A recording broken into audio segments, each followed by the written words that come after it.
Hello guys, ਸਵਾਗਤ ਹੈ ਤੁਹਾਡਾ ਮੇਰੇ ਇਸ YouTube ਚੈਨਲ ਤੇ ਆਈ ਹੋਪ ਤੁਸੀਂ ਸਾਰੇ ਵਧੀਆ ਹੋਵੋਗੇ। ਤੇ ਪਿਛਲੀ ਵਾਰ ਦੀ ਤਰ੍ਹਾਂ ਇੱਕ ਵਾਰ ਫਿਰ ਮੈਂ ਤੁਹਾਡੇ ਲਈ ਵੀਡੀਓ ਲੈ ਕੇ ਆਇਆ ਹਾਂ ਸਾਇੰਸ ਦੀ ਕੈਮਿਸਟਰੀ ਲਈ। ਜਿਸ ਤਰ੍ਹਾਂ ਆਪਾਂ ਪਿਛਲੇ ਚੈਪਟਰ ਵਿੱਚ ਪਾਰਟ 1 ਕੀਤਾ ਸੀ ਆਪਣੇ first chapter acid base and salt ਦਾ, ਤਾਂ ਉਸੇ ਨੂੰ ਆਪਾਂ ਅੱਗੇ ਵਧਾਉਂਦੇ ਹੋਏ ਪਾਰਟ 2 ਲੈ ਕੇ ਆਇਆ ਹਾਂ ਮੈਂ ਤੁਹਾਡੇ ਲਈ ਐਸਿਡ ਬੇਸ ਸਾਲਟ ਚੈਪਟਰ ਦਾ, ਜੋ ਕਿ ਕਾਫੀ ਇੰਪੋਰਟੈਂਟ ਚੈਪਟਰ ਹੈ ਕੈਮਿਸਟਰੀ ਦਾ।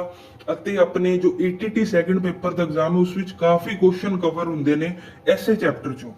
ਤਾਂ ਜੇਕਰ ਮੈਂ ਪਿਛਲੇ ਪਾਰਟ ਨੂੰ ਰਿਕਾਲ ਕਰਾਂ ਤਾਂ ਉਸ ਵਿੱਚ ਤੁਹਾਨੂੰ ਸਭ ਤੋਂ ਪਹਿਲਾਂ ਪੀਐਚ ਸਕੇਲ ਬਾਰੇ ਦੱਸਿਆ ਗਿਆ ਕਿ ਪੀਐਚ ਸਕੇਲ ਕੀ ਹੈ, ਕਿ ਇਹ ਜੋ ਸਕੇਲ ਹੁੰਦਾ ਹੈ ਇਹ 0 ਤੋਂ ਸ਼ੁਰੂ ਹੁੰਦਾ ਹੈ, ਮਿਡ ਇਜ਼ ਦਾ 7 ਹੁੰਦਾ ਹੈ ਤੇ ਲਾਸਟ ਇਜ਼ ਦਾ 14 ਹੁੰਦਾ ਹੈ। ਜੇਕਰ ਆਪਾਂ 0 ਦੀ ਗੱਲ ਕਰੀਏ ਤਾਂ ਉਹ ਐਸਿਡ ਹੈ, ਜੇਕਰ ਆਪਾਂ 14 ਦੀ ਗੱਲ ਕਰੀਏ ਤਾਂ ਉਹ ਬੇਸ ਵਿੱਚ ਆਉਂਦਾ। 7 ਆਪਣੇ ਕੋਲ ਨਿਊਟਰਲਾਈਜ਼ ਹੈ, ਯਾਨੀ ਕਿ ਕੁਝ ਵੀ ਨਹੀਂ ਹੈ, ਨਾ ਹੀ ਉਹ ਬੇਸ ਵੱਲ ਜਾਂਦਾ ਨਾ ਹੀ ਉਹ ਐਸਿਡ ਵੱਲ ਜਾਂਦਾ ਹੈ। ਜੇਕਰ ਆਪਾਂ 7 ਤੋਂ ਐਸ ਵੱਲ ਵੱਧਦੇ ਆ ਤਾਂ ਉਹ ਐਸਿਡਿਕ ਦੀ ਮਾਤਰਾ ਵੱਧਦੀ ਜਾਏਗੀ, ਜੇਕਰ ਆਪਾਂ 7 ਤੋਂ ਰਾਈਟ ਵੱਲ ਵੱਧਦੇ ਆ ਤਾਂ ਆਪਣੇ ਕੋਲ ਬੇਸ ਦੀ ਮਾਤਰਾ ਵੱਧਦੀ ਜਾਏਗੀ। ਇਸ ਤੋਂ ਇਲਾਵਾ ਮੈਂ ਗੱਲ ਕਰਾਂ ਤਾਂ ਆਪਾਂ ਐਸਿਡ ਬੇਸ ਦੀ ਟ੍ਰਿਕ ਕੀਤੀ ਸੀ, ਜਿੰਦੇ ਵਿੱਚ ਤੁਹਾਨੂੰ ਦੱਸਿਆ ਗਿਆ ਸੀ ਕਿ ABR ਅਤੇ BRB। ਤੁਹਾਨੂੰ ABR ਯਾਦ ਕਰਵਾਇਆ ਗਿਆ ਸੀ ਅਬੋਰ ਤੋਂ ਤੇ BRB ਯਾਦ ਕਰਵਾਇਆ ਗਿਆ ਸੀ ਬ੍ਰਾਈਬ ਤੋਂ। ABR ਦਾ ਮਤਲਬ ਜੋ ਐਸਿਡ ਹੈ ਉਹ ਬਲੂ ਲਿਟਮਸ ਨੂੰ ਰੈੱਡ ਕਰ ਦਿੰਦਾ ਹੈ ਅਤੇ ਜੋ ਬੇਸ ਹੈ ਉਹ ਰੈੱਡ ਲਿਟਮਸ ਨੂੰ ਬਲੂ ਕਰ ਦਿੰਦਾ ਹੈ। ਤਾਂ ਇਹ ਜੋ ਟ੍ਰਿਕ ਹੈ ਕਾਫੀ ਜ਼ਿਆਦਾ ਯੂਜ਼ਫੁਲ ਰਹਿੰਦੀ ਹੈ ਆਪਣੇ ਐਗਜ਼ਾਮ ਦੇ ਵਿੱਚ, ਬਿਕੋਜ਼ ਐਸੇ ਬੇਸ ਤੇ 1 ਜਾਂ 2 ਕੁਐਸਚਨ ਬਣ ਜਾਂਦੇ ਨੇ ਆਪਣੇ ਇਸ ਚੈਪਟਰ ਚੋਂ। ਜੇਕਰ ਮੈਂ ਨੈਕਸਟ ਗੱਲ ਕਰਾਂ, ਨੈਕਸਟ ਆਪਾਂ ਹਾਈਡਰੋਜਨ ਦਾ ਐਕਸਪੈਰੀਮੈਂਟ ਕੀਤਾ, ਜਿਸ ਵਿੱਚ ਤੁਸੀਂ ਦੇਖਿਆ ਕਿ ਜਦੋਂ ਆਪਾਂ ਕੋਈ ਵੀ ਐਸਿਡ ਅਤੇ ਕੋਈ ਵੀ ਆਪਾਂ ਮੈਟਲ ਨੂੰ ਮਿਕਸ ਕਰਦੇ ਆ ਤਾਂ ਉਸ ਵਿੱਚ ਕੀ ਹੈ, ਆਪਣੇ ਕੋਲ ਹਾਈਡਰੋਜਨ ਗੈਸ ਨਿਕਲਦੀ ਹੈ। ਅਤੇ ਜੇਕਰ ਆਪਾਂ ਉਸ ਹਾਈਡਰੋਜਨ ਗੈਸ ਦੇ ਅੱਗੇ ਮੋਮਬੱਤੀ ਲਗਾ ਦਈਏ ਤਾਂ ਇੱਕ ਪੌਪ ਸਾਊਂਡ, ਜਿਵੇਂ ਇੱਕ ਪਟਾਕੇ ਦੇ ਸਾਊਂਡ ਵਾਂਗੂ ਕ੍ਰੀਏਟ ਹੁੰਦੀ ਹੈ, ਜਿਸ ਤੋਂ ਆਪਾਂ ਨੂੰ ਪਤਾ ਲੱਗਦਾ ਹੈ ਕਿ ਕੋਈ ਵੀ ਐਸਿਡ ਹੋਵੇ ਜਾਂ ਕੋਈ ਵੀ ਮੈਟਲ ਹੋਵੇ ਉਹ ਆਪਾਂ ਨੂੰ ਕੀ ਦਿੰਦਾ ਹੈ, ਮਿਕਸ ਕਰਨ ਤੇ ਆਪਾਂ ਨੂੰ ਹਾਈਡਰੋਜਨ ਦਿੰਦਾ ਹੈ। ਨੈਕਸਟ ਆਪਾਂ ਉਸ ਤੋਂ ਬਾਅਦ ਗੱਲ ਕੀਤੀ ਟਾਈਪਸ ਆਫ ਐਸਿਡ ਦੀ, ਕਿ ਐਸਿਡਸ ਕਿੰਨੇ ਟਾਈਪਸ ਦੇ ਹੁੰਦੇ ਨੇ। ਜਿਵੇਂ ਕਿ ਆਪਾਂ ਕੀਤਾ ਜੋ ਵਿਨੇਗਰ ਹੈ ਉਹ ਕਿਸ ਟਾਈਪ ਦਾ ਹੈ, ਟੋਮੈਟੋ ਹੈ ਕਿਸ ਟਾਈਪ ਦਾ ਐਸਿਡ ਹੈ। ਇਸ ਤੋਂ ਇਲਾਵਾ ਹੋਰ ਕਾਫੀ ਚੀਜ਼ਾਂ ਕੀਤੇ, ਜਿਵੇਂ ਕਿ ਮਿਲਕ ਵਿੱਚ ਲੈਕਟਿਕ ਐਸਿਡ ਹੁੰਦਾ, ਆਪਣਾ ਕਰਡ ਹੈ ਜੋ ਦਹੀਂ ਹੈ ਉਸ ਵਿੱਚ ਵੀ ਲੈਕਟਿਕ ਐਸਿਡ ਹੁੰਦਾ ਹੈ। ਇਸ ਤੋਂ ਬਾਅਦ ਆਪਾਂ ਕੁਝ MCQs ਕੀਤੇ ਜੋ ਕਿ ਕਾਫੀ ਇੰਪੋਰਟੈਂਟ ਸੀ ਪੇਪਰ ਦੇ ਪੁਆਇੰਟ ਆਫ View। ਤੇ ਇਸੇ ਤਰ੍ਹਾਂ ਤੁਹਾਡੇ ਲਈ ਮੈਂ ਅੱਜ ਦਾ ਚੈਪਟਰ ਲੈ ਕੇ ਆਇਆ ਹਾਂ ਤੇ ਆਈ ਹੋਪ ਤੁਹਾਨੂੰ ਇਹ ਚੈਪਟਰ ਬਹੁਤ ਪਸੰਦ ਆਏਗਾ। ਆਪਾਂ ਅੱਗੇ ਵਧਦੇ ਆ ਇਸ ਚੈਪਟਰ ਤੇ।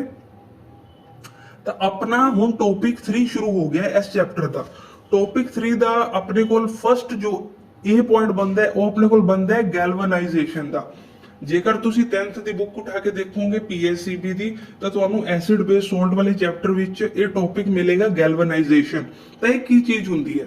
ਐਕਚੁਅਲੀ ਤੁਸੀਂ ਦੇਖਿਆ ਹੋਵੇਗਾ ਜੋ ਆਪਣੇ ਕੋਲ ਲੋਹੇ ਦੀਆਂ ਰਾੜਾਂ ਹੁੰਦੀਆਂ ਨੇ ਜਾਂ ਤੁਸੀਂ ਸਰੀਏ ਦੇਖੇ ਹੋਣਗੇ, ਤੁਸੀਂ ਦੇਖਿਆ ਹੋਵੇਗਾ ਕੁਝ ਟਾਈਮ ਬਾਅਦ ਉਹਨੂੰ ਕੀ ਹੋ ਜਾਂਦਾ, ਉਹਨੂੰ ਰਸਟ ਲੱਗ ਜਾਂਦੀ, ਜਿਹਨੂੰ ਆਪਾਂ ਜੰਗ ਵੀ ਕਹਿ ਦਿੰਦੇ ਆ। ਉਹਨੂੰ ਰਸਟ ਲੱਗ ਜਾਂਦੀ ਹੈ, ਜਿਸ ਕਾਰਨ ਕੀ ਹੁੰਦਾ ਤੁਹਾਨੂੰ ਪਤਾ ਹੀ ਹੈ, ਉਸ ਤੇ ਇੱਕ ਬਰਾਊਨ ਇੱਕ ਲੇਅਰ ਆ ਜਾਂਦੀ ਹੈ। ਉਸ ਤੋਂ ਬਚਾਉਣ ਲਈ ਆਪਣੇ ਕੋਲ ਜ਼ਿੰਕ ਦੀ ਸ਼ਾਰਟ ਫਾਰਮ ਹੈ ਆਪਣੇ ਕੋਲ Z ਤੇ ਛੋਟਾ n, ਕੈਪੀਟਲ Z ਤੇ ਛੋਟਾ n, ਇਹਦੀ ਉੱਤੇ ਲੇਅਰ ਬਣਾ ਦਿੱਤੀ ਜਾਂਦੀ ਹੈ, ਜਿਸ ਕਾਰਨ ਉਸ ਨੂੰ ਲੋਹੇ ਨੂੰ ਰਸਟਿੰਗ ਤੋਂ ਬਚਾਇਆ ਜਾ ਸਕਦਾ ਹੈ। ਤਾਂ ਆਪਣੇ ਕੋਲ ਕੀ ਲਿਖਿਆ ਆਂਦਾ ਹੈ, to prevent iron from rust, ਜਿਸ ਤੋਂ ਆਇਰਨ ਨੂੰ ਰਸਟ ਤੋਂ ਬਚਾਇਆ ਜਾਂਦਾ ਹੈ। Coated iron with zinc layer, ਤਾਂ ਜ਼ਿੰਕ ਦੀ ਲੇਅਰ ਚੜਾ ਦਿੱਤੀ ਜਾਂਦੀ ਹੈ ਤਾਂ ਕਿ ਇਸ ਨੂੰ ਜੰਗਾਲ ਤੋਂ ਬਚਾਇਆ ਜਾ ਸਕੇ, ਇਸ ਨੂੰ ਰਸਟ ਤੋਂ ਬਚਾਇਆ ਜਾ ਸਕੇ। ਤੇ ਆਪਾਂ ਨੈਕਸਟ ਚੱਲਦੇ ਆ। ਨੈਕਸਟ ਹੈ ਆਪਣੇ ਕੋਲ ਐਕੁਆਰੇਜ਼ੀਆ। ਐਕੁਆਰੇਜ਼ੀਆ ਇੱਕ ਕਾਫੀ ਜ਼ਿਆਦਾ ਮਹੱਤਵਪੂਰਨ ਇੰਪੋਰਟੈਂਟ ਟੌਪਿਕ ਹੈ। ਇਸ ਤੇ 59-94 ਵਿੱਚ ਵੀ ਕੁਐਸਚਨ ਬਣਿਆ ਸੀ ਅਤੇ 66-35 ਵਿੱਚ ਵੀ ਕੁਐਸਚਨ ਬਣਿਆ ਸੀ। ਸਭ ਤੋਂ ਪਹਿਲਾਂ ਆਪਾਂ ਸਮਝਾਂਗੇ ਕਿ ਐਕੁਆਰੇਜ਼ੀਆ ਹੈ ਕੀ। use this process to melt gold or other noble metals। Actually ਇਹ ਇੱਕ ਆਪਾਂ ਕਹਿ ਸਕਦੇ ਇੱਕ ਆਪਣੇ ਕੋਲ ਕੈਮੀਕਲ ਹੈ ਜਿਸ ਦੀ ਵਰਤੋਂ ਕਰਕੇ ਆਪਾਂ ਜੋ ਵੀ ਆਪਣੇ ਕੋਲ ਹਾਰਡ ਮੈਟਲ ਹੁੰਦੇ ਨੇ, ਆਪਾਂ ਐਗਜ਼ਾਮਪਲ ਵੀ ਇੱਥੇ ਦੇਖੀਏ ਤਾਂ ਪਲੈਟੀਨਮ ਇੱਕ ਕਾਫੀ ਜ਼ਿਆਦਾ ਹਾਰਡ ਮੈਟਲ ਹੈ ਤੇ ਇਸ ਨੂੰ ਜੇਕਰ ਆਪਾਂ ਪਿਘਲਾਈਏ ਤਾਂ ਆਪਾਂ ਨੂੰ ਕਾਫੀ ਜ਼ਿਆਦਾ ਜੋ ਹੈ ਪਾਵਰ ਦੀ ਲੋੜ ਪੈਂਦੀ ਹੈ। ਤਾਂ ਉਸ ਵਿੱਚ ਆਪਾਂ ਐਕੁਆਰੇਜ਼ੀਆ ਪ੍ਰੋਸੈਸ ਨੂੰ ਯੂਜ਼ ਕਰਦੇ ਆ। ਉਸ ਵਿੱਚ ਆਪਾਂ ਐਕੁਆਰੇਜ਼ੀਆ ਪ੍ਰੋਸੈਸ ਨੂੰ ਯੂਜ਼ ਕਰਦੇ ਆ। ਇਸ ਪ੍ਰੋਸੈਸ ਵਿੱਚ ਕੀ ਹੁੰਦਾ ਆ, ਹੁਣ ਮੈਂ ਗੱਲ ਕਰਾਂਗਾ 5994 ਦੇ ਕੁਐਸਚਨ ਦੀ।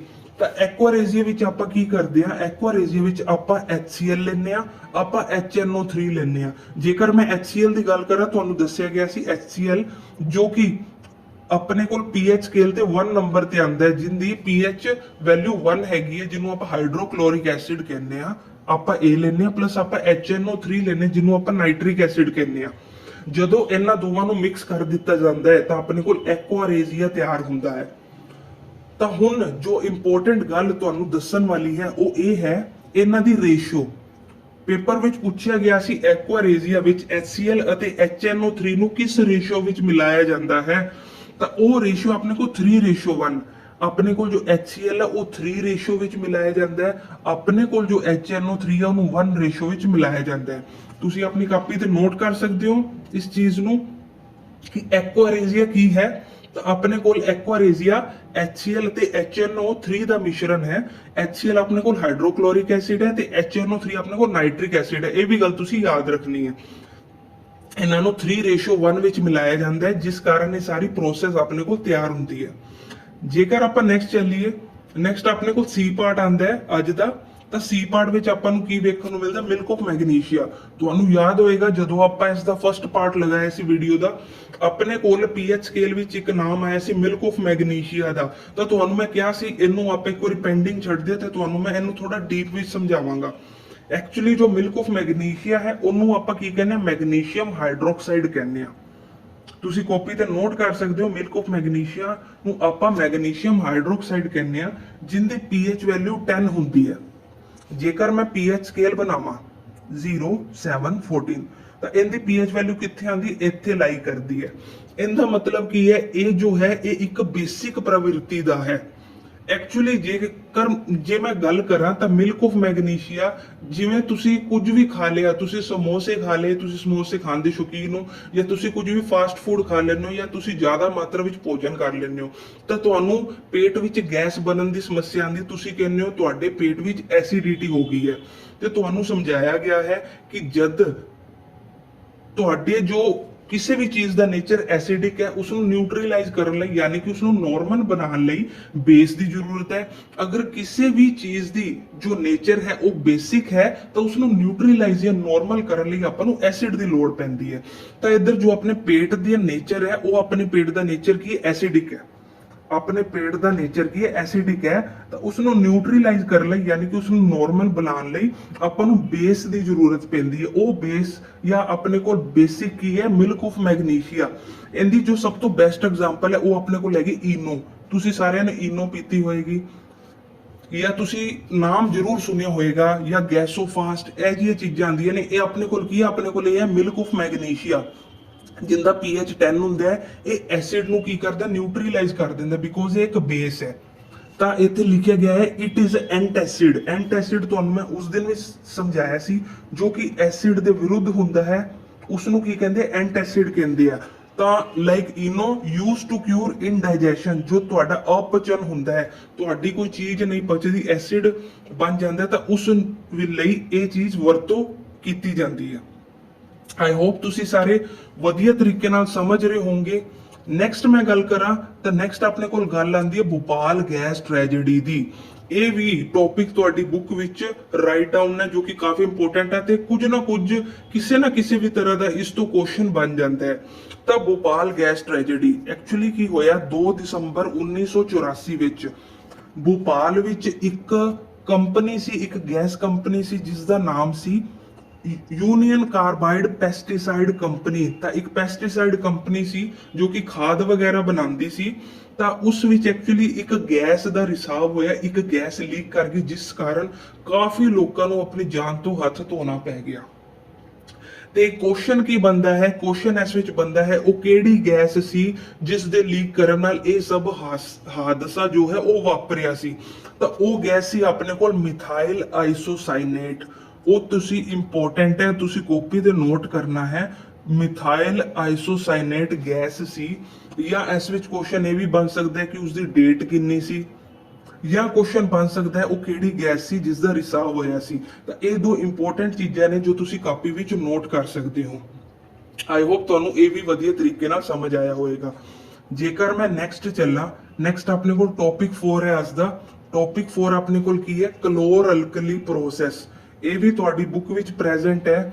ਐਕਚੁਅਲੀ ਇਸ ਵਿੱਚ ਧਿਆਨ ਦੇਣ ਵਾਲੀ ਕੋਈ ਇੰਨੀ ਇੰਪੋਰਟੈਂਟ ਗੱਲ ਨਹੀਂ ਹੈ, ਬਿਕੋਜ਼ ਇਹ ਜੋ ਐਕਸਪੈਰੀਮੈਂਟ ਹੈ ਇਹ ਤੁਸੀਂ ਛੋਟੇ ਹੁੰਦੇ ਜ਼ਰੂਰ ਸੁਣਿਆ ਹੋਵੇਗਾ।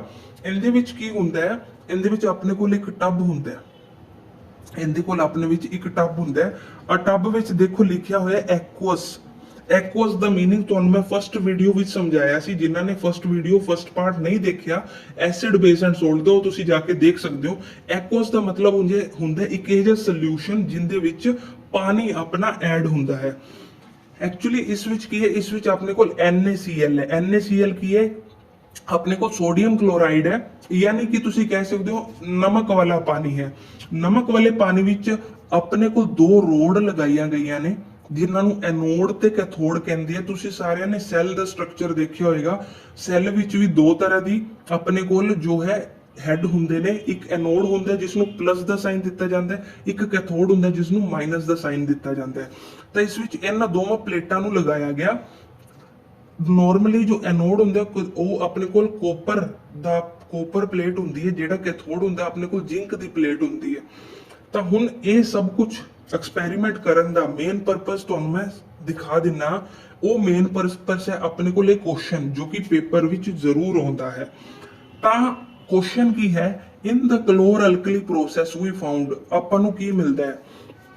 ਹੁਣ ਤੁਹਾਨੂੰ ਮੈਂ ਦੱਸਿਆ ਆਪਣੇ ਕੋਲ ਇੱਕ ਐਨੋਡ ਹੁੰਦਾ ਹੈ ਜਿਸ ਵਿੱਚ ਪਲੱਸ ਦਾ ਸਾਈਨ ਹੁੰਦਾ ਹੈ, ਇੱਕ ਕੈਥੋਡ ਹੁੰਦਾ ਹੈ ਜਿਸ ਵਿੱਚ ਮਾਈਨਸ ਦਾ ਸਾਈਨ ਹੁੰਦਾ ਹੈ। ਤਾਂ ਜਿਹੜਾ ਆਪਾਂ ਨੂੰ ਐਨੋਡ ਤੇ ਚੀਜ਼ ਮਿਲਦੀ ਹੈ ਉਹ ਹੈ ਆਪਣੇ ਕੋਲ ਕਲੋਰੀਨ। ਪੇਪਰ ਵਿੱਚ ਪੁੱਛ ਲਿਆ ਜਾਏਗਾ ਕਲੋਰ ਅਲਕਲੀ ਪ੍ਰੋਸੈਸ ਵਿੱਚ ਐਨੋਡ ਤੇ ਆਪਾਂ ਨੂੰ ਕੀ ਮਿਲਦਾ ਹੈ, ਤਾਂ ਆਪਾਂ ਕਵਾਂਗੇ ਬਈ ਕਲੋਰੀਨ ਮਿਲਦਾ ਹੈ। ਪੇਪਰ ਵਿੱਚ ਇਹ ਵੀ ਪੁੱਛਿਆ ਜਾ ਸਕਦਾ ਹੈ ਕਲੋਰ ਅਲਕਲੀ ਪ੍ਰੋਸੈਸ ਵਿੱਚ ਕਲੋਰੀਨ ਕਿੱਥੇ ਇਕੱਠਾ ਹੁੰਦਾ ਹੈ, ਤਾਂ ਆਪਾਂ ਕਵਾਂਗੇ ਐਨੋਡ ਤੇ ਹੁੰਦਾ ਹੈ। ਸੈਕਿੰਡ ਕੁਐਸਚਨ ਆਪਣੇ ਲਈ ਇਹ ਬਣ ਸਕਦਾ ਹੈ ਕਿ ਕਲੋਰ ਅਲਕਲੀ ਪ੍ਰੋਸੈਸ ਵਿੱਚ ਕੈਥੋਡ ਤੇ ਕੀ ਇਕੱਠਾ ਹੁੰਦਾ ਹੈ, ਤਾਂ ਕੈਥੋਡ ਤੇ ਆਪਣੇ ਕੋਲ ਹਾਈਡਰੋਜਨ ਇਕੱਠਾ ਹੁੰਦਾ ਹੈ, ਕੈਥੋਡ ਤੇ ਆਪਣੇ ਕੋਲ NaOH ਇਕੱਠਾ ਹੁੰਦਾ ਹੈ। ਤੁਹਾਨੂੰ ਮੈਂ ਉਸ ਦਿਨ ਵੀ ਸਮਝਾਇਆ ਸੀ NaOH ਦਾ ਮਤਲਬ ਸੋਡੀਅਮ ਹਾਈਡਰੋਕਸਾਈਡ ਹੁੰਦਾ ਹੈ। ਤਾਂ ਕੁਐਸਚਨ ਨੂੰ ਘੁਮਾ ਕੇ ਵੀ ਪੁੱਛਿਆ ਜਾ ਸਕਦਾ ਹੈ ਕਿ ਹਾਈਡਰੋਜਨ ਕਿੱਥੇ ਇਕੱਠਾ ਹੁੰਦਾ ਹੈ, ਤਾਂ ਕੈਥੋਡ ਤੇ ਹੁੰਦਾ ਹੈ। NaOH ਕਿੱਥੇ ਹੁੰਦਾ ਹੈ, ਤਾਂ ਕੈਥੋਡ ਤੇ ਹੁੰਦਾ ਹੈ। ਤਾਂ ਤੁਸੀਂ ਇਹ ਸਾਰਾ ਕੁਝ ਕਾਪੀ ਤੇ ਨੋਟ ਕਰ ਸਕਦੇ ਹੋ। ਤਾਂ ਜੇਕਰ ਆਪਾਂ ਨੈਕਸਟ ਚੱਲੀਏ ਤਾਂ ਨੈਕਸਟ ਆਪਣੇ ਕੋਲ ਆਂਦਾ ਹੈ ਟੌਪਿਕ ਨੰਬਰ 5। ਟੌਪਿਕ ਨੰਬਰ 5 ਆਪਣੇ ਕੋਲ ਅੱਜ ਦਾ ਕੀ ਹੈ? Plaster of Paris and gypsum. ਇਹ ਦੋ ਤਰ੍ਹਾਂ ਦੀਆਂ ਚੀਜ਼ਾਂ ਨੇ ਜੋ ਆਪਣੇ ਟੌਪਿਕ ਵਿੱਚ ਨੇ। ਇੱਕ ਤਾਂ ਹੈ ਆਪਣੇ ਕੋਲ ਪਲਾਸਟਰ ਆਫ ਪੈਰਿਸ। ਤੁਸੀਂ ਕੋਈ ਨਾ ਕੋਈ ਘਰ ਬਣਦਾ ਦੇਖਿਆ ਹੋਵੇਗਾ ਜਾਂ ਤੁਸੀਂ ਆਪਣਾ ਘਰ ਬਣਾਇਆ ਹੋਵੇਗਾ, ਉਸ ਵਿੱਚ ਤੁਸੀਂ ਦੀਵਾਰ ਤੇ ਸਭ ਤੋਂ ਪਹਿਲਾਂ POP ਕਰਵਾਉਂਦੇ ਹੋਵੋਗੇ। POP ਦਾ ਤੁਸੀਂ ਨਾਮ ਜ਼ਰੂਰ ਸੁਣਿਆ ਹੋਵੇਗਾ। POP ਜਿਹਨੂੰ ਆਪਾਂ ਵਾਲ ਪੁੱਟੀ ਕਹਿ ਦਿੰਨੇ ਆ ਜਾਂ ਸਿੰਪਲ ਪੁੱਟੀ ਕਹਿ ਦਿੰਨੇ ਆ। ਤਾਂ POP ਐਕਚੁਅਲੀ ਕੀ ਹੁੰਦਾ ਹੈ? POP ਦੀ ਫੁੱਲ ਫਾਰਮ ਹੁੰਦੀ ਹੈ ਆਪਣੇ ਕੋਲ plaster of Paris. Plaster of Paris ਇਹ ਜਦੋਂ ਆਂਦਾ ਹੈ, ਇਹ ਕੱਟੇ ਵਿੱਚ ਆਂਦਾ ਹੈ ਤੇ ਇੱਕ ਪਾਊਡਰ ਦੀ ਫਾਰਮ ਵਿੱਚ ਹੁੰਦਾ ਹੈ। ਤੇ ਜਦੋਂ ਇਹ ਪਾਣੀ ਦੇ ਸੰਪਰਕ ਵਿੱਚ ਆਂਦਾ ਹੈ ਤਾਂ ਇਹ ਇੱਟ ਵਰਗਾ ਮਜ਼ਬੂਤ ਹੋ ਜਾਂਦਾ ਹੈ ਤੇ ਉਸ ਤੋਂ ਕੀ ਆਪਣੇ ਕੋਲ ਬਣ ਜਾਂਦਾ ਹੈ? ਆਪਣੇ ਕੋਲ ਜਿਪਸਮ ਬਣ ਜਾਂਦਾ ਹੈ। ਤਾਂ ਇਹ ਬਿਲਕੁਲ ਸਿੰਪਲ ਹੈ, ਇਸ ਵਿੱਚ ਘਬਰਾਉਣ ਦੀ ਕੋਈ ਜ਼ਰੂਰਤ ਨਹੀਂ ਹੈ, ਕੋਈ ਔਖਾ ਨਹੀਂ ਹੈ। ਬਿਲਕੁਲ ਸਿੰਪਲ ਹੈ ਕਿ ਆਪਣੇ ਕੋਲ POP ਹੈ ਇੱਕ ਪਾਊਡਰ ਦੀ ਫਾਰਮ ਵਿੱਚ। ਜਦੋਂ ਆਪਾਂ ਪਾਣੀ ਦੇ ਸੰਪਰਕ ਵਿੱਚ ਲਿਆ ਕੇ ਦੀਵਾਰ ਤੇ ਲਗਾਵਾਂਗੇ, ਜਾਂ ਤੁਸੀਂ ਸਿੰਪਲੀ ਐਕਸਪੈਰੀਮੈਂਟ ਕਰਨ ਵਾਸਤੇ ਇਹਨੂੰ ਪਾਣੀ ਵਿੱਚ ਮਿਲਾ ਦਿਓ ਥੋੜੇ ਜਿਹੇ ਨੂੰ, ਤੇ ਕੁਝ ਸਮੇਂ ਬਾਅਦ ਇਹ ਹਾਰਡ ਰੌਕ ਬਣ ਜਾਏਗਾ, ਪੱਥਰ ਦੀ ਤਰ੍ਹਾਂ ਹਾਰਡ ਬਣ ਜਾਏਗਾ, ਜਿਸ ਨੂੰ ਆਪਾਂ ਜਿਪਸਮ ਕਹਿੰਦੇ ਆ। ਤਾਂ ਇਸ ਵਿੱਚ ਧਿਆਨ ਰੱਖਣ ਯੋਗ ਗੱਲਾਂ ਇਹ ਨੇ। ਸਭ ਤੋਂ ਪਹਿਲਾਂ POP ਕੀ ਚੀਜ਼ ਹੁੰਦੀ ਹੈ ਤੇ ਕਿਸ ਨਾਲ ਬਣਦੀ ਹੈ? ਤਾਂ POP ਆਪਣੇ ਕੋਲ ਬਣਦੀ ਹੈ CaSO4, ਉਸ ਤੋਂ ਬਾਅਦ half H2O। ਤਾਂ ਤੁਸੀਂ ਯਾਦ ਕੀ ਰੱਖਣਾ ਹੈ? ਜੋ POP ਆਪਣੇ ਕੋਲ Ca ਯਾਨੀ ਕਿ ਕੈਲਸ਼ੀਅਮ, ਉਸ ਤੋਂ ਬਾਅਦ ਆਪਣੇ ਕੋਲ SO ਯਾਨੀ ਕਿ ਸਲਫੇਟ। ਇੱਥੇ ਥੱਲੇ ਲਿਖਿਆ ਹੋਇਆ ਹੈ ਕੈਲਸ਼ੀਅਮ ਸਲਫੇਟ 4। ਨੈਕਸਟ ਆਪਾਂ ਡੋਟ ਪਾਣੀ ਹੈ। ਉਸ ਤੋਂ ਬਾਅਦ ਆਪਣੇ ਕੋਲ ਹਾਫ H2O ਯਾਨੀ ਕਿ ਆਪਣੇ ਕੋਲ ਹਾਫ ਪਾਣੀ ਦੇ ਮੋਲੀਕਿਊਲਸ ਹੁੰਦੇ ਨੇ ਇਸ ਵਿੱਚ। ਇਹ ਗੱਲ ਤੁਸੀਂ ਯਾਦ ਰੱਖਣੀ ਹੈ। ਜੇਕਰ ਮੈਂ ਇਸ ਦੇ ਉਲਟ ਜਿਪਸਮ ਦੀ ਗੱਲ ਕਰਾਂ, ਜਿਪਸਮ ਆਪਣੇ ਕੋਲ CaSO4 ਸੇਮ ਹੈ। ਇਹ ਜੋ 4 ਹੈ ਐਕਚੁਅਲੀ ਇਹ ਪੈਰ ਵਿੱਚ ਆਂਦਾ ਹੈ, CaSO4 ਇਸ ਤਰ੍ਹਾਂ ਲਿਖਿਆ ਜਾਂਦਾ ਹੈ। ਗਲਤੀ ਨਾਲ ਮੈਂ ਨਾਲ ਹੀ ਇਹਦੇ ਪਾਤਾ ਸੀ। ਤਾਂ CaSO4 ਜਿਪਸਮ ਵਿੱਚ ਇਸ ਤਰ੍ਹਾਂ ਹੀ ਆਏਗਾ, ਬਟ ਜੋ ਇਸ ਦੇ ਪਾਣੀ ਦੇ ਮੋਲੀਕਿਊਲਸ ਨੇ ਉਹ ਦੋ ਨੇ। ਇਹਨਾਂ ਵਿੱਚ ਡਿਫਰੈਂਸ ਇਹ ਹੈ, ਇਹਦੇ ਵਿੱਚ ਹਾਫ H2O ਹੈ ਤੇ ਇਹਦੇ ਵਿੱਚ 2H2O ਹੈ। ਇਸ ਤੋਂ ਇਲਾਵਾ ਇਹਨਾਂ ਵਿੱਚ ਹੋਰ ਕੋਈ ਵੀ ਡਿਫਰੈਂਸ ਨਹੀਂ ਹੈ। ਤਾਂ ਇਹਦਾ ਨਾਮ ਹੈ ਆਪਣੇ ਕੋਲ ਕੈਲਸ਼ੀਅਮ ਸਲਫੇਟ, ਜਿਪਸਮ ਦਾ ਨਾਮ ਹੈ ਆਪਣੇ ਕੋਲ ਕੈਲਸ਼ੀਅਮ ਸਲਫੇਟ ਡਾਈਹਾਈਡਰੇਟ। ਤਾਂ ਤੁਸੀਂ ਇਹ ਗੱਲਾਂ ਯਾਦ ਰੱਖਣੀਆਂ ਨੇ। ਚਾਹੇ ਤਾਂ ਤੁਸੀਂ ਕ੍ਰੈਮ ਕਰ ਸਕਦੇ ਹੋ, ਬਟ ਜੇ ਤੁਸੀਂ ਰੱਟਾ ਵੀ ਲਗਾਉਣਾ ਚਾਹੁੰਦੇ ਹੋ ਤਾਂ ਤੁਸੀਂ ਸਮਝ ਕੇ ਲਗਾਓਗੇ, ਤਾਂ ਹੀ ਤੁਹਾਨੂੰ ਲੌਂਗ ਟਰਮ ਲਈ ਯਾਦ ਰਹਿ ਜਾਏਗਾ, ਨਹੀਂ ਤਾਂ ਤੁਸੀਂ ਭੁੱਲ ਜਾਓਗੇ। ਤਾਂ ਤੁਹਾਨੂੰ ਮੈਂ ਇੱਕ ਵਧੀਆ ਤਰੀਕਾ ਦੱਸਦਾ ਇਹਨਾਂ ਨੂੰ ਯਾਦ ਕਰਨ ਦਾ, ਕਿ ਤੁਸੀਂ ਦੇਖ ਸਕਦੇ ਹੋ ਇਹਨਾਂ ਸ਼ਾਰਟ ਫਾਰਮ ਤੇ ਤੁਹਾਨੂੰ ਕਲੀਅਰ ਹੋ ਰਿਹਾ ਹੋਊਗਾ। Ca ਦਾ ਮਤਲਬ ਕੈਲਸ਼ੀਅਮ ਹੁੰਦਾ ਹੈ, SO ਦਾ ਮਤਲਬ ਸਲਫੇਟ ਹੁੰਦਾ ਹੈ, ਕਿਉਂਕਿ ਸਲਫੇਟ ਨੂੰ SO4 ਹੀ ਲਿਖਿਆ ਜਾਂਦਾ ਹੈ। ਜੇ ਆਪਾਂ POP ਦੀ ਗੱਲ ਕਰੀਏ ਆਪਣੇ ਕੋਲ ਹਾਫ H2O ਹੁੰਦਾ ਹੈ, ਜੇਕਰ ਆਪਾਂ ਜਿਪਸਮ ਦੀ ਗੱਲ ਕਰੀਏ 2H2O ਹੁੰਦਾ ਹੈ। ਤੁਸੀਂ ਇਸ ਤੋਂ ਯਾਦ ਰੱਖ ਸਕਦੇ ਹੋ ਕਿ ਇੱਕ POP ਆਪਣੇ ਕੋਲ ਪਾਊਡਰ ਹੈ, ਉਹਦੇ ਵਿੱਚ ਘੱਟ ਪਾਣੀ ਹੈ, ਜਦੋਂ ਆਪਾਂ ਪਾਣੀ ਹੋਰ ਮਿਲਾਤਾ ਉਹ ਜਿਪਸਮ ਬਣ ਗਿਆ, ਯਾਨੀ ਕਿ ਪਾਣੀ ਜ਼ਿਆਦਾ ਹੋ ਗਿਆ ਤਾਂ ਪਾਣੀ 2 ਹੋ ਗਿਆ ਆਪਣੇ ਕੋਲ। ਆਈ ਹੋਪ ਤੁਸੀਂ ਸਮਝ ਗਏ ਹੋਵੋਗੇ। ਨੈਕਸਟ ਚਲਦੇ ਆਪਾਂ। ਨੈਕਸਟ ਆਪਣੇ ਕੋਲ ਇਹ ਕੁਐਸਚਨ ਆਉਂਦੇ ਨੇ ਜੋ ਪੇਪਰ ਵਿੱਚ ਬਣ ਸਕਦੇ ਨੇ POP ਦੇ ਰਿਲੇਟਡ। ਤਾਂ ਕੁਐਸਚਨ ਕੀ ਨੇ, ਹਾਊ ਟੂ ਮੇਕ ਜਿਪਸਮ। ਤਾਂ ਜਿਪਸਮ ਕਿਵੇਂ ਬਣਦਾ ਹੈ ਤੁਹਾਨੂੰ ਮੈਂ ਦੱਸਿਆ, POP ਲੈ ਲਓ, ਤੁਸੀਂ ਪਾਣੀ ਮਿਲਾ ਦਿਓ ਤਾਂ ਉਹ ਜਿਪਸਮ ਬਣ ਜਾਏਗਾ। ਇੱਕ ਹੋਰ ਟ੍ਰਿਕੀ ਕੁਐਸਚਨ ਪੁੱਛਿਆ ਜਾਂਦਾ ਹੈ ਪੇਪਰ ਵਿੱਚ ਕਿ how to make POP from gypsum. ਤਾਂ ਜਿਪਸਮ ਤੋਂ POP ਕਿਵੇਂ ਬਣਾ ਸਕਦੇ। ਹੁਣ ਬਈ ਤੁਸੀਂ ਕੀ ਕੀਤਾ, ਤੁਸੀਂ POP ਲਿੱਤੀ, ਉਹਦੇ ਵਿੱਚ ਪਾਣੀ ਐਡ ਕਰਤਾ, ਉਹ ਬਈ ਇੱਕ ਹਾਰਡ ਰੌਕ ਬਣ ਗਿਆ, ਇੱਕ ਪੱਥਰ ਬਣ ਗਿਆ। ਹੁਣ ਤੁਸੀਂ ਉਹਨੂੰ ਪਾਊਡਰ ਦੀ ਫਾਰਮ ਵਿੱਚ ਕਿਵੇਂ ਲਿਆਉਂਗੇ। ਤਾਂ ਉਹਨੂੰ ਲਿਆਇਆ ਜਾ ਸਕਦਾ ਜੇਕਰ ਆਪਾਂ ਉਹਨੂੰ ਹੀਟ ਦਈਏ at the temperature of 373 Kelvin. ਜੇਕਰ ਆਪਾਂ 373 ਕੈਲਵਿਨ ਯਾਨੀ ਕਿ 100 ਡਿਗਰੀ ਸੈਲਸੀਅਸ ਤੇ ਆਪਾਂ ਇਹਨੂੰ ਗਰਮ ਕਰਾਂਗੇ ਤਾਂ ਉਹਨੂੰ ਦੁਬਾਰਾ POP ਦੀ ਫਾਰਮ ਵਿੱਚ ਲਿਆਇਆ ਜਾ ਸਕਦਾ, ਪਾਊਡਰ ਦੀ ਫਾਰਮ ਵਿੱਚ ਲਿਆਇਆ ਜਾ ਸਕਦਾ ਹੈ। ਤਾਂ ਇਸ ਵਿੱਚ ਬੱਚਿਆਂ ਨੂੰ ਕਾਫੀ ਕਨਫਿਊਜ਼ਨ ਹੁੰਦਾ ਹੈ, ਕੈਲਵਿਨ ਕੀ ਹੈ, ਸੈਲਸੀਅਸ ਕੀ ਹੈ। ਇਹ ਆਪਾਂ ਅਗਲੇ ਆਉਣ ਵਾਲੇ ਚੈਪਟਰਾਂ ਵਿੱਚ ਵੀ ਇਹ ਆਪਾਂ ਕਲੀਅਰ ਕਰ ਲਵਾਂਗੇ। ਇੱਕ ਵਾਰੀ ਤੁਸੀਂ ਨੋਟ ਡਾਊਨ ਕਰ ਸਕਦੇ ਹੋ ਕਿ ਜੇਕਰ ਆਪਾਂ ਜਿਪਸਮ ਨੂੰ ਹੀਟ ਦਈਏ 373 ਕੈਲਵਿਨ ਜਾਂ ਮੈਂ ਕਹਿ ਸਕਦਾ ਹਾਂ 100 ਡਿਗਰੀ ਸੈਲਸੀਅਸ ਤੇ, ਤਾਂ ਆਪਾਂ ਕੀ ਕਰ ਸਕਦੇ, ਆਪਾਂ ਜਿਪਸਮ ਨੂੰ POP ਵਿੱਚ ਬਦਲ ਸਕਦੇ ਹਾਂ। ਜੇਕਰ ਮੈਂ ਨੈਕਸਟ ਚੱਲਾਂ, ਨੈਕਸਟ ਆਪਣੇ ਕੋਲ ਆਪਣਾ ਅੱਜ ਦਾ ਟੌਪਿਕ 6 ਹੈ, ਜਿਹਨੂੰ ਕਹਿੰਦੇ ਨੇ washing soda and baking soda. ਤਾਂ ਇਹ ਵੀ ਚੈਪਟਰ ਜੋ ਹੈ ਉਹ ਤੁਹਾਡੇ ਸਿਲੇਬਸ ਵਿੱਚ ਹੈ, ਸੌਰੀ ਚੈਪਟਰ ਨਹੀਂ ਮੈਂ ਕਹਾਂਗਾ, ਟੌਪਿਕ ਜੋ ਹੈ ਉਹ ਤੁਹਾਡੇ ਬੁੱਕ ਵਿੱਚ ਹੈ, ਤੁਹਾਡੇ ਐਸਿਡ ਬੇਸ ਐਂਡ ਸੋਲਟ ਵਾਲੇ। ਤਾਂ ਇਸ ਵਿੱਚ ਆਪਣੇ ਕੋਲ ਕੀ ਹੈ, ਦੋ ਤਰ੍ਹਾਂ ਦੀ ਚੀਜ਼ਾਂ ਨੇ। ਇੱਕ ਹੈ ਵਾਸ਼ਿੰਗ ਸੋਡਾ ਜਿਹਦੇ ਨਾਲ ਤੁਸੀਂ ਕੱਪੜੇ ਧੋਂਦੇ ਹੋ, ਇੱਕ ਬੇਕਿੰਗ ਸੋਡਾ ਜੋ ਤੁਸੀਂ ਖਾਣ ਪੀਣ ਵਿੱਚ ਵਰਤਦੇ ਹੋ। ਇਹਨਾਂ ਦੋਵਾਂ ਨੂੰ ਮੈਂ ਇਕੱਠੇ ਕਿਉਂ ਲਿਆ, ਤੁਸੀਂ ਸੋਚ ਰਹੇ ਹੋਵੋਗੇ ਕਿ ਇਹ ਦੋਨੇ ਇੱਕ ਦੂਜੇ ਦੇ ਵਿਪਰੀਤ ਹੈ। ਇੱਕ ਕੱਪੜੇ ਧੋਣ ਦੇ ਕੰਮ ਆਉਂਦਾ ਹੈ ਤੇ ਇੱਕ ਖਾਣ ਦੇ ਕੰਮ ਆਉਂਦਾ ਹੈ। ਇਹਨਾਂ ਨੂੰ ਮੈਂ ਇਕੱਠਾ ਇਸ ਲਈ ਲਿਆ ਬਿਕੋਜ਼ ਇਹਨਾਂ ਦੇ ਜੋ ਕੈਮੀਕਲ ਨੇਮ ਨੇ ਉਹ ਕਾਫੀ ਸੇਮ ਨੇ। ਜੇਕਰ ਮੈਂ ਵਾਸ਼ਿੰਗ ਸੋਡਾ ਦੀ ਗੱਲ ਕਰਾਂ ਤਾਂ ਉਹਨੂੰ ਆਪਾਂ ਸੋਡੀਅਮ ਕਾਰਬੋਨੇਟ ਕਹਿੰਦੇ ਆ, ਬਟ ਜੇਕਰ ਮੈਂ ਬੇਕਿੰਗ ਸੋਡਾ ਦੀ ਗੱਲ ਕਰਾਂ ਤਾਂ ਆਪਾਂ ਉਹਨੂੰ ਸੋਡੀਅਮ ਬਾਈਕਾਰਬੋਨੇਟ ਕਹਿੰਦੇ ਆ। ਤਾਂ ਤੁਸੀਂ ਕਨਫਿਊਜ਼ ਨਾ ਹੋ ਜਾਓ, ਇਸ ਕਰਕੇ ਮੈਂ ਇਸ ਟੌਪਿਕ ਨੂੰ ਇਕੱਠੇ ਲੈ ਲਿਆ ਹੈ ਤਾਂ ਕਿ ਤੁਹਾਨੂੰ ਯਾਦ ਕਰਨ ਵਿੱਚ ਆਸਾਨੀ ਹੋਵੇ। ਇਸ ਵਿੱਚ ਮੇਨ ਜੋ ਪੇਪਰ ਵਿੱਚ ਆਉਣ ਵਾਲੀ ਚੀਜ਼ ਹੈ ਉਹ ਹੈ ਆਪਣੇ ਕੋਲ ਇਸ ਦੀ ਕੈਮੀਕਲ ਕਨਫਿਗੂਰੇਸ਼ਨ, ਕਿ ਇਹਨਾਂ ਨੂੰ ਕੈਮੀਕਲੀ ਕੀ ਕਿਹਾ ਜਾਂਦਾ ਹੈ। ਤੇ ਜੇਕਰ ਮੈਂ ਵਾਸ਼ਿੰਗ ਸੋਡਾ ਦੀ ਗੱਲ ਕਰਾਂ ਤਾਂ ਉਸ ਨੂੰ ਆਪਾਂ ਕਹਿੰਦੇ ਆ Na2, ਸਭ ਤੋਂ ਪਹਿਲਾਂ Na, ਫਿਰ 2, ਉਸ ਤੋਂ ਬਾਅਦ CO3, ਫਿਰ ਉਸ ਤੋਂ ਬਾਅਦ ਆਪਾਂ ਇਨਟੂ ਦਾ ਜਾਂ ਡਾਟ ਦਾ ਸਾਈਨ ਪਾ ਕੇ 10H2O ਲਿਖ ਦਿੰਨੇ ਆ। ਤਾਂ 10H2O ਦਾ ਮਤਲਬ ਤੁਸੀਂ ਸਮਝ ਗਏ ਹੋਵੋਗੇ, ਇਸ ਵਿੱਚ ਪਾਣੀ ਦੇ 10 ਮੋਲੀਕਿਊਲਸ ਨੇ। ਤਾਂ Na ਦਾ ਮਤਲਬ ਤੁਸੀਂ ਸਾਰੇ ਜਾਣਦੇ ਹੋ ਕੀ ਹੁੰਦਾ ਹੈ, ਸੋਡੀਅਮ ਹੁੰਦਾ ਹੈ। CO3 ਦਾ ਮਤਲਬ ਆਪਣੇ ਕੋਲ ਕਾਰਬੋਨੇਟ ਹੈ, ਉਸ ਦੇ ਨਾਲ ਆਪਣੇ ਕੋਲ 10 ਪਾਣੀ ਦੇ ਮੋਲੀਕਿਊਲਸ ਨੇ, ਜਿੰਦੇ ਨਾਲ ਕੀ ਬਣਦਾ ਹੈ, ਵਾਸ਼ਿੰਗ ਸੋਡਾ ਬਣਦਾ ਹੈ ਕੱਪੜੇ ਧੋਣ ਲਈ। ਜੇਕਰ ਮੈਂ ਬੇਕਿੰਗ ਸੋਡਾ ਦੀ ਗੱਲ ਕਰਾਂ ਉਹ ਸਿੰਪਲ ਹੀ ਹੈ, NaHCO3। HCO3 ਤੁਸੀਂ ਸਾਰੇ ਜਾਣਦੇ ਹੋ, ਨਾਈਟ੍ਰਿਕ ਐਸਿਡ।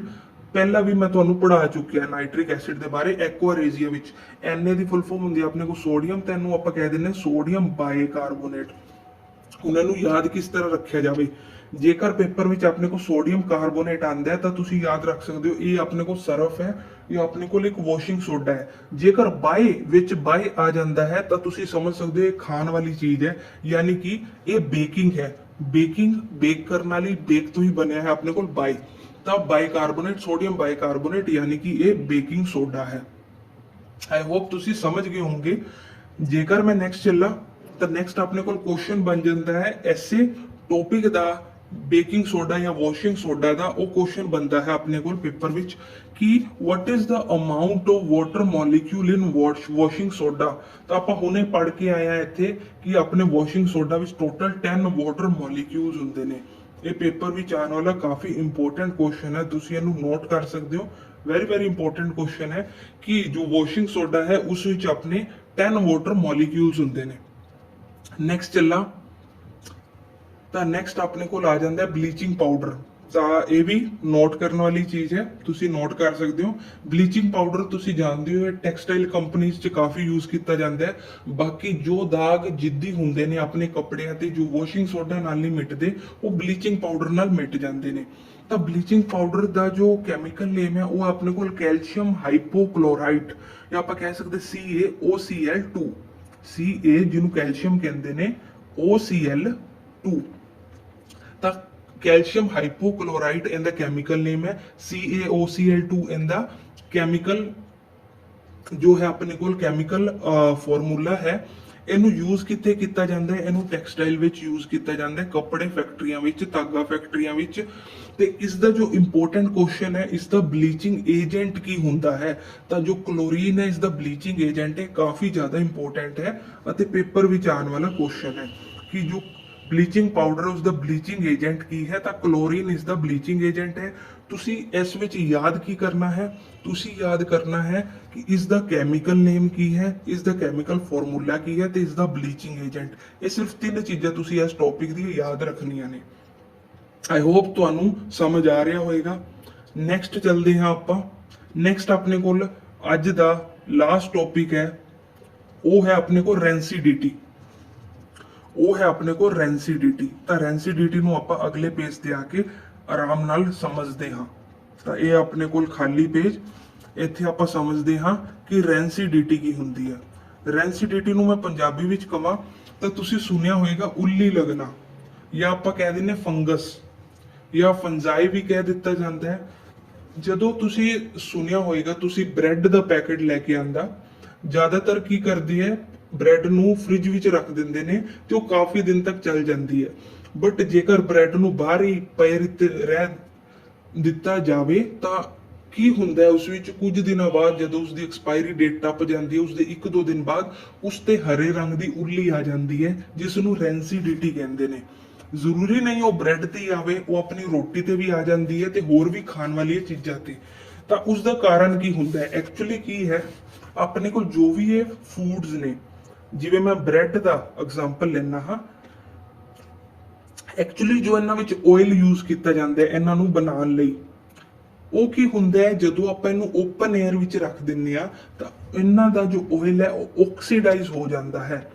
ਆਕਸੀਡਾਈਜ਼ ਕਿਵੇਂ ਹੁੰਦਾ ਹੈ? ਆਕਸੀਜਨ ਦੇ ਸੰਪਰਕ ਵਿੱਚ ਆ ਕੇ।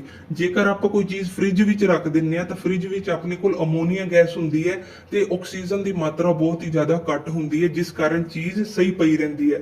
ਬਟ ਜੇਕਰ ਆਪਾਂ ਇਹਨੂੰ ਓਪਨਲੀ এনवायरमेंट ਵਿੱਚ ਰੱਖ ਦਿੰਨੇ ਆ ਤਾਂ ਇਹ ਆਕਸੀਜਨ ਦੇ ਸੰਪਰਕ ਵਿੱਚ ਆ ਕੇ ਆਕਸੀਡਾਈਜ਼ ਹੋ ਜਾਂਦੀ ਹੈ ਤੇ ਜਿਸ ਕਾਰਨ ਇਸ ਨੂੰ ਉੱਲੀ ਲੱਗ ਜਾਂਦੀ ਹੈ। ਤੇ ਇਹ ਸੀ ਆਪਣੇ ਕੋਲ ਰੈਂਸੀਡਿਟੀ। ਤਾਂ ਆਈ ਹੋਪ ਤੁਸੀਂ ਇਹ ਚੰਗੀ ਤਰ੍ਹਾਂ ਜਾਣ ਗਏ ਹੋਵੋਗੇ ਕਿ ਰੈਂਸੀਡਿਟੀ ਆਖਿਰ ਹੈ ਕੀ। ਤਾਂ ਇਹ ਪੇਪਰ ਵਿੱਚ ਪੁੱਛ ਲਿੱਤਾ ਜਾਂਦਾ ਹੈ, ਹੋ ਸਕਦਾ ਹੈ ਇਹ ਅਗਲੀਆਂ ਆਉਣ ਵਾਲੀ ਪੋਸਟਾਂ ਵਿੱਚ ਕੁਐਸਚਨ ਪੁੱਛ ਲਿੱਤਾ ਜਾਵੇ। ਤਾਂ ਹੁਣ ਮੈਂ ਅੱਗੇ ਚੱਲਦਾ ਹਾਂ। ਅੱਗੇ ਆਪਣੇ ਕੋਲ MCQ ਅੱਜ ਦੇ। ਤਾਂ ਹੋਪ ਕਰਦੇ ਤੁਹਾਨੂੰ ਅੱਜ ਦਾ ਚੈਪਟਰ ਪਸੰਦ ਆਇਆ ਹੋਵੇਗਾ। ਇਸ ਦਾ ਇੱਕ ਹੋਰ ਪਾਰਟ ਬਣੇਗਾ ਤੇ ਆਪਣਾ ਜੋ acid base and salt the chapter ਹੈ ਪਹਿਲਾ ਆਪਣੀ ਕੈਮਿਸਟਰੀ ਸਾਇੰਸ ਦਾ, ਉਹ ਕੰਪਲੀਟ ਹੋ ਜਾਏਗਾ। ਹੁਣ ਆਪਾਂ MCQ ਵੱਲ ਵਧਦੇ ਹਾਂ ਤੇ ਦੇਖਦੇ ਹਾਂ ਅੱਜ ਆਪਾਂ ਕੀ ਸਿੱਖਿਆ। ਤਾਂ MCQs ਆਪਣੇ ਇੰਗਲਿਸ਼ ਵਿੱਚ ਵੀ ਨੇ ਤੇ ਪੰਜਾਬੀ ਵਿੱਚ ਵੀ ਨੇ, ਤੁਸੀਂ ਇਹਨਾਂ ਨੂੰ ਨੋਟ ਡਾਊਨ ਵੀ ਕਰ ਸਕਦੇ ਹੋ। ਤਾਂ ਆਪਣਾ ਜੋ ਫਰਸਟ ਕੁਐਸਚਨ ਬਣਦਾ ਹੈ ਉਹ ਇਹ ਹੈ, which one of the following does not inject acidic solution into skin through bite। ਤਾਂ ਕਿਹਾ ਜਾ ਰਿਹਾ ਹੈ ਕਿ ਇਹਨਾਂ ਵਿੱਚੋਂ ਕਿਹੜਾ ਇਹ ਜਿਹਾ ਇਨਸੈਕਟ ਹੈ ਉਹ ਐਸਿਡ ਇੰਜੈਕਟ ਨਹੀਂ ਕਰਦਾ ਜਦੋਂ ਵੀ ਆਪਾਂ ਨੂੰ ਬਾਈਟ ਕਰਦਾ ਹੈ। ਤਾਂ ਫਸਟ ਆਫ ਆਲ ਆਪਣੇ ਕੋਲ ਆਂਟ ਹੈ ਜਿਹਨੂੰ ਆਪਾਂ ਕੀੜੀ ਕਹਿ ਦਿੰਨੇ ਆ। ਉਸ ਤੋਂ ਬਾਅਦ ਆਪਣੇ ਕੋਲ ਵਾਸਪ ਹੈ, ਇਹਨੂੰ ਆਪਾਂ ਪੀਲੀ ਮੱਖੀ ਆਪਾਂ ਪ੍ਰਿੰਡ ਕਹਿ ਦਿੰਨੇ ਆ ਆਪਣੇ ਪੰਜਾਬ ਵਿੱਚ। ਉਸ ਤੋਂ ਬਾਅਦ ਆਂਦੀ ਹਨੀ ਬੀ ਯਾਨੀ ਕਿ ਸ਼ਹਿਦ ਦੀ ਮੱਖੀ। ਉਸ ਤੋਂ ਬਾਅਦ ਆਂਦਾ ਨੈਟਲ ਲੀਫ। ਨੈਟਲ ਲੀਫ ਇੱਕ ਤਰ੍ਹਾਂ ਦਾ ਪੌਦਾ ਹੁੰਦਾ ਹੈ ਜੋ ਕਿ ਜਿਵੇਂ ਆਂਟ ਵਰਕ ਕਰਦੀ ਹੈ, ਜਿਵੇਂ ਹਨੀ ਵੀ ਵਰਕ ਕਰਦੀ ਹੈ, ਉਸ ਤਰ੍ਹਾਂ ਵਰਕ ਕਰਦਾ ਹੈ ਜਦੋਂ ਆਪਾਂ ਨੂੰ ਕੱਟਦਾ ਹੈ। ਮਤਲਬ ਆਪਾਂ ਇਹਦੇ ਜੇਕਰ ਕੋਲੋਂ ਗੁਜ਼ਰਦੇ ਆ, ਜੇਕਰ ਆਪਣੀ ਬਾਹ ਤੇ ਜਾਂ ਹੋਰ ਕਿਤੇ ਲੱਤ ਕੋਲ ਜੇਕਰ ਇਹ ਆਪਣੇ ਟੱਚ ਕਰ ਲਵੇ ਤਾਂ ਇੱਕ ਸਟਿੰਗ ਚੁੱਭਣ ਦੇ, ਮਤਲਬ ਸਟਿੰਗ ਜਿਵੇਂ ਆਪਣੀ ਚੁੱਭਦਾ ਹੁੰਦਾ ਉਹ ਜਿਹਾ ਆਪਾਂ ਨੂੰ ਫੀਲ ਹੁੰਦਾ ਹੈ। ਤਾਂ ਆਪਾਂ ਕੁਐਸਚਨ ਵੱਲ ਮੁੜ ਕੇ ਆਨੇ ਆ, ਤਾਂ ਉਹਨਾਂ ਨੇ ਕਿਹਾ ਇਹ ਜਿਹਾ ਕਿਹੜਾ ਇਨਸੈਕਟ ਹੈ ਜਦੋਂ ਬਾਈਟ ਕਰਦਾ ਹੈ ਤਾਂ ਆਪਣੇ ਅੰਦਰੋਂ ਐਸਿਡ ਨਹੀਂ। ਤੇ ਜੇਕਰ ਮੈਂ ਤੁਹਾਨੂੰ ਆਂਟ ਦੀ ਗੱਲ ਕਰਾਂ ਤਾਂ ਤੁਹਾਨੂੰ ਟਾਈਪਸ ਆਫ ਐਸਿਡ ਵਿੱਚ ਕਰਾਇਆ ਗਿਆ ਸੀ। ਆਂਟ ਵਿੱਚ ਕੀ ਹੁੰਦਾ ਹੈ, ਐਸਿਡਿਕ ਐਸਿਡ ਹੁੰਦਾ ਹੈ, ਹਨੀ ਬੀ ਵਿੱਚ ਵੀ ਐਸਿਡਿਕ ਐਸਿਡ ਹੁੰਦਾ ਹੈ ਤੇ ਨੈਟਲ ਲੀਫ ਵਿੱਚ ਵੀ ਐਸਿਡਿਕ ਐਸਿਡ ਹੁੰਦਾ ਹੈ। ਤੇ ਜੇਕਰ ਆਪਾਂ ਇਹਨਾਂ ਨੂੰ ਨਿਊਟਰਲਾਈਜ਼ ਕਰਨਾ ਆਪਾਂ ਨੂੰ ਬੇਸ ਯੂਜ਼ ਕਰਨਾ ਪਏਗਾ। ਬਟ ਜੋ ਆਪਣਾ ਵਾਸਪ ਹੈ, ਵਾਸਪ ਵਿੱਚ ਆਪਣੇ ਬੇਸ ਹੁੰਦਾ ਹੈ, ਇਸ ਨੂੰ ਨਿਊਟਰਲਾਈਜ਼ ਕਰਨ ਵਾਸਤੇ ਆਪਾਂ ਨੂੰ ਐਸਿਡ ਦਾ ਯੂਜ਼ ਕਰਨਾ ਪੈਂਦਾ ਹੈ। ਤੁਸੀਂ ਸੁਣਿਆ ਹੋਵੇਗਾ ਕਿਸੇ ਦੇ ਪੈਰ ਤੇ ਜਾਂ ਲੱਤ ਤੇ ਪ੍ਰਿੰਡ ਨੇ ਕੱਟ ਲਿਆ ਤੇ ਉਸ ਤੋਂ ਬਾਅਦ ਉਹ ਕੀ ਕਰਦਾ ਹੈ, ਉੱਤੇ ਅੰਬ ਦਾ ਅਚਾਰ ਲਾਉਣ ਦੀ ਸਲਾਹ ਦਿੱਤੀ ਜਾਂਦੀ ਹੈ। ਤਾਂ ਉਹ ਐਸੇ ਕਰਕੇ ਦਿੱਤੀ ਜਾਂਦੀ ਹੈ, ਜੋ ਆਪਣਾ ਅੰਬ ਹੈ ਉਹ ਇੱਕ ਕੀ ਹੈ, ਐਸਿਡ ਹੈ। ਤਾਂ ਉਹ ਬੇਸ ਐਸਿਡ ਨਿਊਟਰਲਾਈਜ਼ ਕਰਕੇ ਉਸ ਨੂੰ ਨੋਰਮਲ ਕਰ ਦਿੰਦੇ ਆ ਤੇ ਸਵੈਲਿੰਗ ਤੋਂ ਬਚਾਉਂਦੇ ਨੇ। ਤਾਂ ਇਸ ਦਾ ਆਪਣਾ ਆਪਸ਼ਨ ਕੀ ਰਹੇਗਾ, ਵਾਸਪ। ਨੈਕਸਟ ਚਲਦੇ ਆ ਆਪਾਂ। नेक्स्ट है अपना क्वेश्चन नंबर सेकंड। तो सेकंड अपना क्वेश्चन है how do you treat yourself with wasp sting. ਤਾਂ ਬਈ ਹੁਣ ਤੁਹਾਨੂੰ ਪ੍ਰਿੰਡ ਨੇ ਕੱਟ ਲਿੱਤਾ ਹੈ ਤਾਂ ਤੁਸੀਂ ਇਹਦਾ ਇਲਾਜ ਕਿਵੇਂ ਕਰੋਗੇ। ਆਪਣੇ ਕੋਲ ਆਪਸ਼ਨ ਨੇ ਵਾਸ਼ਿੰਗ ਸੋਡਾ ਲਗਾਓਗੇ, ਬੇਕਿੰਗ ਸੋਡਾ ਲਗਾਓਗੇ, ਵਿਨੇਗਰ ਲਗਾਓਗੇ ਜਾਂ NaOH ਯਾਨੀ ਕਿ ਸੋਡੀਅਮ ਹਾਈਡਰੋਕਸਾਈਡ ਲਗਾਓਗੇ। ਤਾਂ ਬਈ ਪਹਿਲਾਂ ਆਪਾਂ ਇਹ ਕੁਐਸਚਨ ਨੂੰ ਸਮਝਾਂਗੇ। ਆਪਾਂ ਨੂੰ ਵਾਸਪ ਨੇ ਕੱਟਿਆ ਯਾਨੀ ਕਿ ਆਪਣੀ ਬੋਡੀ ਅੰਦਰ ਇਹਨਾਂ ਨੇ ਬੇਸ ਇੰਜੈਕਟ ਕੀਤਾ ਤੇ ਇਸ ਬੇਸ ਨੂੰ ਨਿਊਟਰਲਾਈਜ਼ ਕਰਨ ਲਈ ਆਪਾਂ ਨੂੰ ਐਸਿਡ ਚਾਹੀਦਾ ਹੋਏਗਾ। ਹੁਣ ਆਪਾਂ ਐਸਿਡ ਵਾਲੀ ਚੀਜ਼ ਲੱਭਣੀ ਹੈ। ਵਾਸ਼ਿੰਗ ਸੋਡਾ ਨਹੀਂ ਹੋਏਗਾ, ਆਪਣੇ ਕੋਲ ਬੇਕਿੰਗ ਸੋਡਾ ਨਹੀਂ ਹੋਏਗਾ, ਆਪਣੇ ਕੋਲ NaOH ਨਹੀਂ ਹੋਏਗਾ, ਬਿਕੋਜ਼ ਇਹ ਸਾਰੇ ਹੀ ਬੇਸ ਨੇ। ਆਪਣੇ ਕੋਲ ਆਪਸ਼ਨ ਹੋਏਗਾ ਵਿਨੇਗਰ। ਵਿਨੇਗਰ ਕੀ ਹੁੰਦਾ ਹੈ, ਇੱਕ ਐਸਿਟਿਕ ਐਸਿਡ ਹੁੰਦਾ ਹੈ, ਇੱਕ ਐਸਿਡ ਹੁੰਦਾ ਹੈ ਜੋ ਬੇਸ ਨੂੰ ਨਿਊਟਰਲਾਈਜ਼ ਕਰ ਦੇਗਾ। ਤੇ ਆਈ ਹੋਪ ਤੁਹਾਨੂੰ ਇਹ ਕੁਐਸਚਨ ਸਮਝ ਆ ਗਿਆ ਹੋਏਗਾ। ਨੈਕਸਟ ਕੁਐਸਚਨ ਤੇ ਆਪਾਂ ਚੱਲਦੇ ਹਾਂ। ਨੈਕਸਟ ਕੁਐਸਚਨ ਆਪਣਾ which type of acid produced by our stomach. ਤਾਂ ਐਕਚੁਅਲੀ ਕੀ ਹੁੰਦਾ ਹੈ, ਆਪਣਾ ਜੋ ਖਾਣਾ ਹੈ ਜਦੋਂ ਆਪਣੇ ਪੇਟ ਵਿੱਚ ਪਹੁੰਚਦਾ ਹੈ ਤਾਂ ਆਪਣੇ ਪੇਟ ਵਿੱਚ ਇੱਕ ਗੈਸਟ੍ਰਿਕ ਜੂਸ ਹੁੰਦਾ ਹੈ ਜੋ ਉਸ ਨੂੰ ਖਾਣ ਨੂੰ ਪਚਾਉਣ ਵਿੱਚ ਮਦਦ ਕਰਦਾ ਹੈ। ਤਾਂ ਉਹ ਜੋ ਐਸਿਡ ਹੁੰਦਾ ਹੈ ਉਹ ਆਪਣੇ ਕੋਲ ਹੁੰਦਾ ਹੈ ਹਾਈਡਰੋਕਲੋਰਿਕ ਐਸਿਡ, ਇੱਕ HCl ਐਸਿਡ ਹੁੰਦਾ ਹੈ ਹਾਈਡਰੋਕਲੋਰਿਕ ਐਸਿਡ, ਜਿਸ ਦਾ pH 1 ਹੁੰਦਾ ਹੈ। ਤਾਂ ਤੁਸੀਂ ਸਾਰੇ ਸੋਚਦੇ ਹੋਵੋਗੇ ਆਪਣੇ ਪੇਟ ਦੇ ਅੰਦਰ ਹਾਈਡਰੋਕਲੋਰਿਕ ਐਸਿਡ ਹੈ ਜਿਸ ਦਾ pH ਲੈਵਲ 1 ਹੈ ਤੇ ਆਪਣੇ ਪੇਟ ਵਿੱਚੋਂ ਮਤਲਬ ਆਪਾਂ ਸੇਫ ਕਿਵੇਂ ਆ। ਤਾਂ ਇਸ ਕੁਐਸਚਨ ਬਾਰੇ ਆਪਾਂ ਬਾਇਓਲੋਜੀ ਵਿੱਚ ਡੈਫੀਨੇਟਲੀ ਡਿਸਕਸ਼ਨ ਕਰਾਂਗੇ। ਤਾਂ ਤੁਸੀਂ ਸਿਰਫ ਇਸ ਕੁਐਸਚਨ ਤੇ ਧਿਆਨ ਦਿਓ ਅੱਜ ਦੇ ਲਈ ਕਿ ਜੋ ਆਪਣੇ ਪੇਟ ਵਿੱਚ, ਆਪਣੇ ਸਟਮਕ ਵਿੱਚ ਐਸਿਡ ਹੁੰਦਾ ਹੈ, ਸੌਰੀ ਇੱਥੇ ਐਸਿਡ ਦੇ ਸਪੈਲਿੰਗ ਗਲਤ ਨੇ, E ਵਿੱਚ ਪਾ ਦਿੱਤਾ ਗਿਆ ਹੈ। ਤਾਂ ਆਪਣੇ ਪੇਟ ਵਿੱਚ ਹਾਈਡਰੋਕਲੋਰਿਕ ਐਸਿਡ ਹੁੰਦਾ ਹੈ ਜਿਸ ਦਾ pH ਲੈਵਲ 1 ਹੈ, ਜੋ ਆਪਣੇ ਖਾਣੇ ਨੂੰ ਪਚਾਉਣ ਵਿੱਚ ਆਪਣੀ ਮਦਦ ਕਰਦਾ ਹੈ। ਉਹ ਆਪਣੇ ਖਾਣੇ ਨੂੰ ਗਲਾਉਂਦਾ ਹੈ ਤੇ ਜੋ ਵੀ ਇੰਪੋਰਟੈਂਟ ਨਿਊਟ੍ਰੀਐਂਟਸ ਆਪਣੀ ਬੋਡੀ ਨੂੰ ਭੇਜ ਕੇ ਜੋ ਵੀ ਵੇਸਟ ਮਟੀਰੀਅਲ ਹੈ ਉਹ ਬਾਹਰ ਕੱਢ ਦਿੰਦਾ ਹੈ। ਤਾਂ ਹੋਰ ਆਪਾਂ ਗਹਿਰਾਈ ਵਿੱਚ ਚੱਲਾਂਗੇ ਬਾਇਓਲੋਜੀ ਵਿੱਚ, ਕਾਫੀ ਮਜ਼ੇਦਾਰ ਰਹਿਣ ਵਾਲੀਆਂ ਆਪਣੀਆਂ ਇਹ ਕਲਾਸਾਂ। ਤੇ ਜੇਕਰ ਮੈਂ ਨੈਕਸਟ ਕੁਐਸਚਨ ਤੇ ਚੱਲਾਂ ਤੇ ਆਪਣੇ ਅੱਜ ਦੇ ਲਾਸਟ ਕੁਐਸਚਨ ਤੇ ਆਪਣਾ ਲਾਸਟ ਕੁਐਸਚਨ ਹੈ Rohan is bitten by some insect. Rohan ਹੈ, ਉਹਨੂੰ ਕਿਸੇ ਇਨਸੈਕਟ ਨੇ ਕੱਟ ਲਿਆ, ਸੋ that he is rubbing vinegar। ਤਾਂ ਉਹਨੇ ਕੀ ਕੀਤਾ, ਉੱਥੇ vinegar ਮਲਿਆ on the stung area ਜਿੱਥੇ ਉਸ ਇਨਸੈਕਟ ਨੇ ਕੱਟਿਆ ਸੀ। Rohan has bitten by Rohan has been stung by। ਤਾਂ ਰੋਹਨ ਨੂੰ ਕਿਸ ਇਨਸੈਕਟ ਨੇ ਕੱਟਿਆ। ਤਾਂ ਹੁਣ ਆਪਾਂ ਇਸ ਕੁਐਸਚਨ ਤੇ ਧਿਆਨ ਦਿੰਨੇ। ਐਕਚੁਅਲੀ ਕੀ ਹੋਇਆ, ਰੋਹਨ ਕਿਤੇ ਜਾ ਰਿਹਾ ਸੀ ਤੇ ਕਿਸੇ ਇਨਸੈਕਟ ਨੇ ਉਹਨੂੰ ਕੱਟ ਲਿਆ ਤੇ ਉਸ ਉੱਤੇ ਵਿਨੇਗਰ ਲਗਾ ਰਿਹਾ। ਜੇਕਰ ਆਪਾਂ ਵਿਨੇਗਰ ਨੂੰ ਸਮਝੀਏ ਤਾਂ ਵਿਨੇਗਰ ਕੀ ਆਪਣੇ ਕੋਲ ਐਸਿਡ ਹੈ। ਤਾਂ ਉਹ ਬੇਸਿਕਲੀ ਨਾਰਮਲੀ ਉਹ ਨਿਊਟਰਲਾਈਜ਼ ਕਰ ਰਿਹਾ ਹੋਏਗਾ, ਯਾਨੀ ਕਿ ਕਿਸੇ ਨਾ ਕਿਸੇ ਬੇਸ ਵਾਲੀ ਚੀਜ਼ ਨੇ ਉਸ ਨੂੰ ਕੱਟਿਆ ਹੈ। ਕਿ ਆਂਟ ਇੱਕ ਬੇਸਿਕ ਹੈ? ਨਹੀਂ ਜੀ। वास्प एक बेसिक है? बिल्कुल वास्प एक बेस है। कि हनी भी बेसिक है? नहीं, ये भी एसिडिक है और नेटल लीफ भी एसिडिक है। तो अपना जो आंसर बन के आंदा है वो बन के आंदा अपने को वास्प।